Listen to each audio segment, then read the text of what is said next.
നമസ്കാരം. നിങ്ങളുടെ കരിയറിൽ ഒരു മാറ്റം വേണം എന്നൊക്കെ എപ്പോഴെങ്കിലും തോന്നിയിട്ടുണ്ടോ? പക്ഷെ ആ മാറ്റത്തെക്കുറിച്ച് ആലോചിക്കുമ്പോഴേ ഒരു പേടി, എന്തോ ഒന്ന് നമ്മളെ പിന്നോട്ട് വലിക്കുന്ന പോലെ, അല്ലേ? എങ്കിൽ ഈ കഥ നിങ്ങൾ തീർച്ചയായും കേൾക്കണം. അതായത് നമ്മളിങ്ങനെ ഒരു ജോലിയിൽ സ്റ്റക്കായി നിൽക്കുകയാണെന്ന് തോന്നും. ഒരു മാറ്റം വേണമെന്ന് ഭയങ്കരമായിട്ട് ആഗ്രഹമുണ്ട്. പക്ഷെ അതിൻ്റെയൊക്കെ റിസ്ക് ഓർത്തിട്ട് വേണ്ട, ഇപ്പോൾ ഉള്ളത് കളയണ്ടല്ലോ എന്ന് വിചാരിച്ച് പിന്നോട്ട് പോയിട്ടുണ്ടോ? ഉണ്ടെങ്കിൽ റിയാസ് എന്നു പേരുള്ള ഒരാളുടെ കഥയാണ് നമ്മൾ ഇന്ന് നോക്കാൻ പോകുന്നത്. അദ്ദേഹത്തിന്റെ ജീവിതത്തിലെ വളരെ സാധാരണമായൊരു ദിവസം. അതെങ്ങനെയാണ് അദ്ദേഹത്തിന്റെ കരിയറിലെ തന്നെ ഒരു വലിയ ടേണിംഗ് പോയിന്റായി മാറിയതെന്ന് നമുക്ക് നോക്കാം.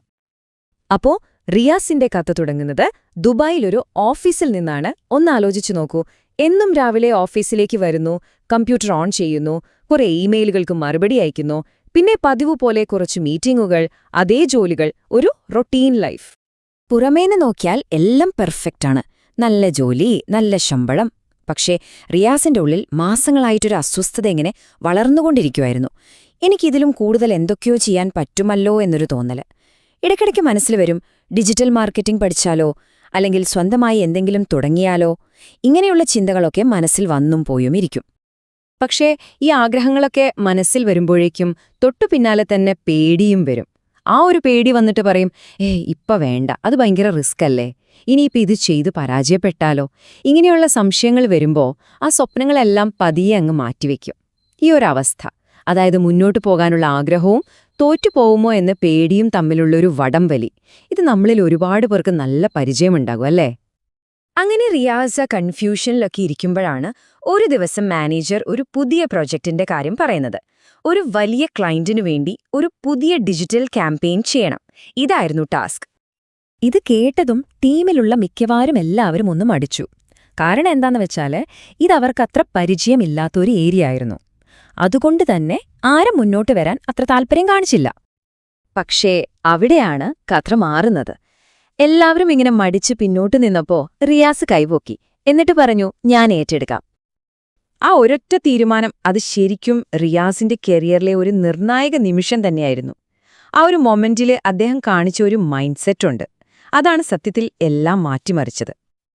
അദ്ദേഹം പറഞ്ഞത് വളരെ സിമ്പിളായൊരു കാര്യമാണ്. സർ, എനിക്കിതിനെക്കുറിച്ച് എല്ലാമൊന്നും അറിയില്ലായിരിക്കാം, പക്ഷെ ഞാനിത് പഠിച്ചെടുക്കും. നോക്കൂ, ഈ ഒരൊറ്റ വാചകത്തിൽ എല്ലാം അടങ്ങിയിട്ടുണ്ട്. ഒന്ന്, തനിക്കറിയില്ലെന്ന് സമ്മതിക്കാനുള്ള ഒരു സത്യസന്ധത. രണ്ട്, അത് പഠിച്ചെടുക്കാനുള്ള ഒരു ധൈര്യം. ഇതിനെയാണ് സൈക്കോളജിസ്റ്റുകളൊക്കെ ഗ്രോത്ത് മൈൻഡ് സെറ്റ് എന്ന് പറയുന്നത്. അതായത് നമ്മുടെ കഴിവുകളൊന്നും ജന്മനാ കിട്ടുന്നതല്ല, ഉറച്ചുപോയ ഒന്നല്ല. പകരം കഠിനാധ്വാനത്തിലൂടെയും പുതിയ കാര്യങ്ങൾ പഠിക്കുന്നതിലൂടെയും നമുക്ക് നമ്മുടെ കഴിവുകളെ വളർത്തിയെടുക്കാൻ പറ്റും എന്നുള്ളൊരു വിശ്വാസം. റിയാസ് ആ വെല്ലുവിളിയെ ഒരു പ്രശ്നമായിട്ടല്ല കണ്ടത്, മറിച്ച് വളരാനുള്ളൊരു അടിപൊളി അവസരമായിട്ടാണ് കണ്ടത്. അപ്പോ ആ ഒരു തീരുമാനം എടുത്തതുകൊണ്ട് മാത്രം കാര്യമില്ലല്ലോ. റിയാസ് അവിടെ നിർത്തിയില്ല. അദ്ദേഹം ആ പുതിയ മൈൻഡ് സെറ്റിനെ നേരെ പ്രവൃത്തിയിലേക്ക് കൊണ്ടുവന്നു. പകലുള്ള ഓഫീസ് ജോലി കഴിഞ്ഞിട്ടും റിയാസ് വീട്ടിൽ പോയില്ല. ഓഫീസിൽ തന്നെയിരുന്നു. ഫ്രീ ഓൺലൈൻ കോഴ്സുകളൊക്കെ എടുത്ത് പഠിക്കാൻ തുടങ്ങി. സ്വന്തമായിട്ട് ചെറിയ ചെറിയ ക്യാമ്പയിനുകളൊക്കെ ഉണ്ടാക്കി പരീക്ഷിച്ചു നോക്കി. എന്തെങ്കിലും സംശയം വന്നാൽ സഹപ്രവർത്തകരോട് ചോദിച്ചു മനസ്സിലാക്കി. ചിലരൊക്കെ കളിയാക്കി, ഇതിനൊന്നും ഓവർ ടൈം കിട്ടില്ലല്ലോ, പിന്നെന്തിനായി കഷ്ടപ്പാടെന്നൊക്കെ. പക്ഷെ റിയാസ് അതൊന്നും കാര്യമാക്കിയില്ല. ആളുടെ ഫോക്കസ് മുഴുവൻ പഠിക്കുന്നതിലായിരുന്നു. ഇതിലെ ഏറ്റവും പ്രധാനപ്പെട്ട പോയിന്റ് ഇതാണ്. റിയാസ് ആ പ്രോജക്റ്റ് ചെയ്തത് കമ്പനിക്ക് വേണ്ടി മാത്രമായിരുന്നില്ല.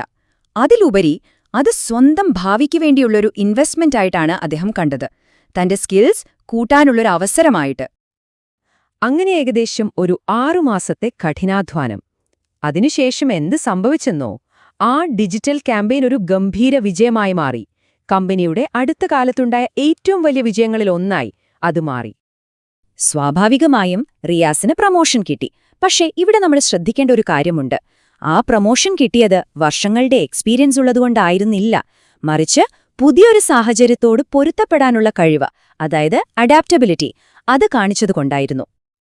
ഇന്നത്തെ ലോകത്ത്, അതായത് AI, ഓട്ടോമേഷൻ ഒക്കെ നമ്മുടെ ജോലികളിൽ വലിയ മാറ്റങ്ങൾ കൊണ്ടുവരുന്ന ഈ കാലത്ത് ഈ അഡാപ്റ്റബിലിറ്റി എന്ന് പറയുന്നത് ഒരു സൂപ്പർ പവർ തന്നെയാണ് ശരിക്കും.